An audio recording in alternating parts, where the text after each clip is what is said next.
تو آج والدین بہت ذلیل ہیں اولاد کے ہاتھوں، بہت دکھی ہیں اولاد کے ہاتھوں، اور ان کی جو فریادیں وہ عرش کو ہلا دیتی۔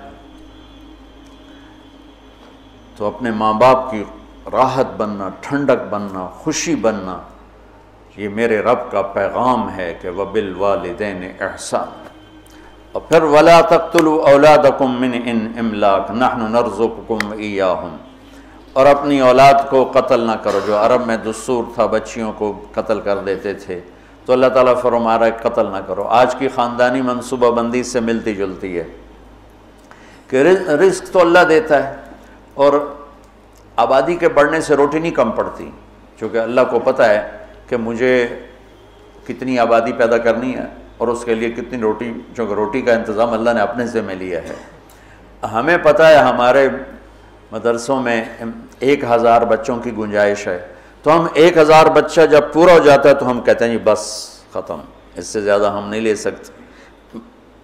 ایک چھوٹے سے ادارے میں ہمیں پتہ ہے کہ اتنے بچوں کی گنجائش ہے، اس سے اوپر نہیں۔ ایک مل والے کو پتہ ہے میری مل میں 2000 مزدوروں کی گنجائش ہے، دوسرے کو پتہ ہے میری مل میں 10,000 کی گنجائش ہے، اس کے اوپر میں نہیں لے سکتا۔ تو کیا اللہ کو نہیں پتہ کہ دنیا میں کتنی گنجائش ہے، میں نے کتنے بھیجنے اور کتنے میں نے روکنے اور کتنے میں نے اٹھانے ہیں، کتنے بچانے ہیں؟ اللہ بھی تو علیم و خبیر و سمیع و بصیر۔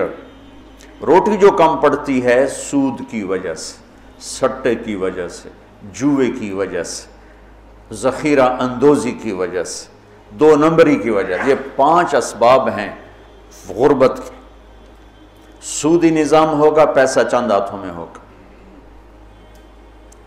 سٹا ہوگا، جوا ہوگا، بددیانتی ہوگی، سٹاک ہوگا، ذخیرہ اندوزی ہوگی، ہیرا پھیری ہوگی، بازار تباہ و برباد ہو جائے گا، پیسہ چند ہاتھوں میں آ جائے گا، غربت آ جائے گی۔ پاکستان کی آبادی 25 سے 50 کروڑ ہو جائے، روٹی کی کوئی کمی نہیں ہے۔ کمی آتی ہے جب اللہ کی نظام معیشت کو توڑا جاتا۔ میرا اللہ کہتا فَأْذَنُوا بِحَرْبٍ مِّنَ اللَّهِ وَرَسُولِهِ، یا سود چھوڑ دو یا اعلان جنگ ہے۔ وہ کہتے سود کے بغیر کاروبار نہیں ہوتا، تو لعنت ہے ایسے کاروباروں پر۔ جن جن ملکوں نے اس پر پابندی لگائی ان کی سارا سسٹم تباہ ہو گیا۔ چائنا میں 18 کروڑ لڑکے ہیں جن کے لیے لڑکیاں کوئی نہیں، 18 کروڑ لڑکے ہیں جن کے، یہی صورتحال ہندوستان میں ہے کہ وہاں کروڑوں بچے ہیں، چونکہ وہ بچی کو دیکھتے ہیں تو حمل ساقط کروا دیتے ہیں، وہ الٹرا ساؤنڈ میں بچی دیکھتے ہیں ساقط کرواتے ہیں۔ اب لڑکے زیادہ ہو گئے ہیں، لڑکیاں ہیں کم ہیں۔ تو اللہ کے غیبی نظام کو جب ہلایا جاتا ہے تو نقصان ہوتا ہے۔ ہاں، ہم سود ختم کریں، ہم جھوٹ ختم کریں، ہم ذخیرہ اندوزی ختم کریں، ہم ہیرا پھیری ختم کریں، 2 نمبری ختم کریں، سٹا ختم کریں، جوا ختم کریں، تو رزق عام ہو جائے گا، کوئی بھوکا نہیں سوئے گا۔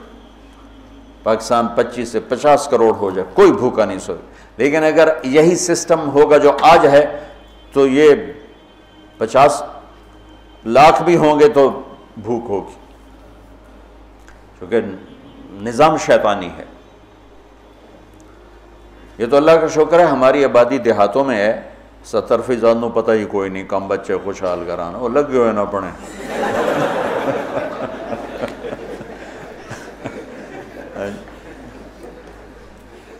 یورپ میں آبادیاں کم ہو رہی ہیں، بچے پیدا کم ہوتے ہیں، مرنے والے زیادہ ہیں، پیدا ہونے والے کم ہیں۔ ان کو خوفناک انسانی کمی کا، افرادی قوت کی کمی کا سامنا ہے۔ چند سالوں کے بعد جاپان میں 60% بوڑھے ہوں گے، تو اس ملک کا کیا بنے گا؟ یورپ میں یہی حال ہے، 60%، 70% بوڑھے ہوں گے، چونکہ پیچھے سے نئی نسل آ نہیں رہی۔ کم بچے خوشحال کرانا نہیں ہوتا، نیک بچے خوشحال کرانا ہوتا ہے۔ بچے نیک ہو تو گھراں ایک ہوئے تو ہوئے سپ ورگاتے ہو تو کی کرنا ہی نہیں۔ ایک بیٹی ہو ڈائن جیسی ہو، کیا کرو گے اس کا؟ اتنی لمبی اس کی زبان ہو، کیا کرو گے اس کا؟ دیندار چھوٹا خاندان زندگی آسان نہیں، دیندار خاندان زندگی آسان، نیک خاندان زندگی آسان۔ بچے تھوڑے ہوں یا زیادہ ہوں تقدیر کے فیصلے ہیں، نیک ہیں تو موج ہی موج۔ ہزاروں گاڑیاں گزرتی ہیں، میرے لمبے لمبے سفر ہوئے تو کسی ایک آدھ گاڑی میں کوئی ایک بچہ بیٹھا ہوتا ہے، یورپ امریکہ کا جو میرے سفر ہوئے میں نے دیکھا۔ اور صبح تم اللہ کے فضل سے دیکھنا چنگجی پر لڑکے سکول کیسے جا رہے ہوتے ہیں، ہماری ڈگی میں بھی بچے بیٹھے ہوتے ہیں۔ کم بچے خوشحال گھرانہ، نیک بچے خوشحال گھرانہ۔ آبادی کی کثرت سے روٹی کم نہیں پڑتی ہے، تو اللہ کے رب ہونے کو چیلنج کر دیا ہے۔ ہمارے اپنے کرتوتوں سے روٹی کم پڑتی، کیوں سودی نظام، کیوں جھوٹ ہے، کیوں ہیرا پھیری ہے، کیوں دو نمبری ہے، کیوں ملاوٹ ہے، کیوں کھوٹ ہے، کیوں سٹا ہے، کیوں جوا ہے، کیوں پرچی پہ کاروبار چلتا ہے۔ یہ غلط کاروبار، غلط طریقوں کی وجہ سے ہر شے تباہ برباد ہوئی پڑی۔